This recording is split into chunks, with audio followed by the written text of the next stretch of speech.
అది శనివారము సబ్బాతు దినము కాబట్టి అప్పుడు ఎవరు ఏ పని చేయకూడదు. కాబట్టి ఆ శుక్రవారం దినమందే రాత్రి అవ్వక ముందే యేసు క్రీస్తు ప్రభువును అరిమతయ యోసేపు తొలిపించుకున్న రాతి సమాధిలో ఉంచి ఉన్నారు.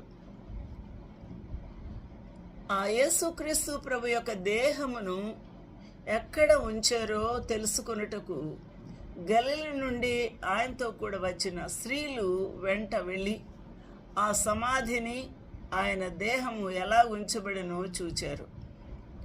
తిరిగి వారు వెళ్ళి సుగంధ ద్రవ్యములను, పరిమళ తైలమును సిద్ధపరిచి ఆజ్ఞ చొప్పున విశ్రాంతి దినమును తీరికగా ఉండిరి. ఆ తర్వాత తెల్లవారుచూ ఉండగా ఆదివారమున సుగంధ ద్రవ్యములతో చూడ వారు వచ్చి ఉంటున్నారు. ఈ విధంగా యేసు క్రీస్తు ప్రభు యొక్క దేహము యూదుల పద్ధతి చొప్పున గౌరవంగా ప్రభు కొరకు తాను ఏమి సిద్ధపరచుకోలేదు. కానీ ఆయనకు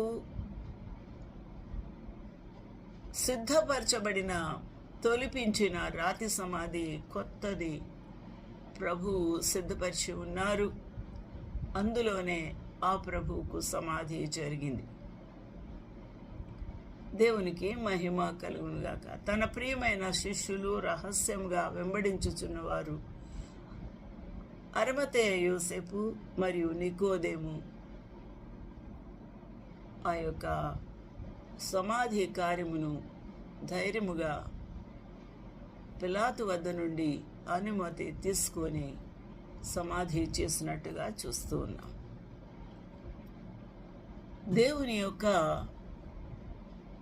అంతిమ క్రియలు జరిపించుటకు అక్కడ శిష్యులు లేరు.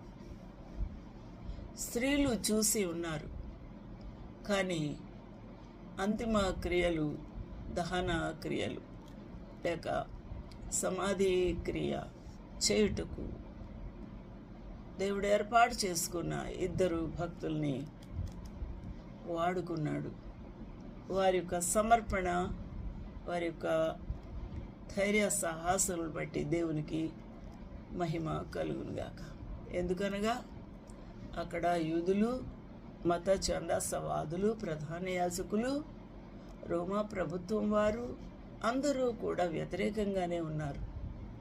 అయినప్పటికీ వారు క్రీస్తు ప్రభువుని ప్రగాఢంగా ప్రేమించారు.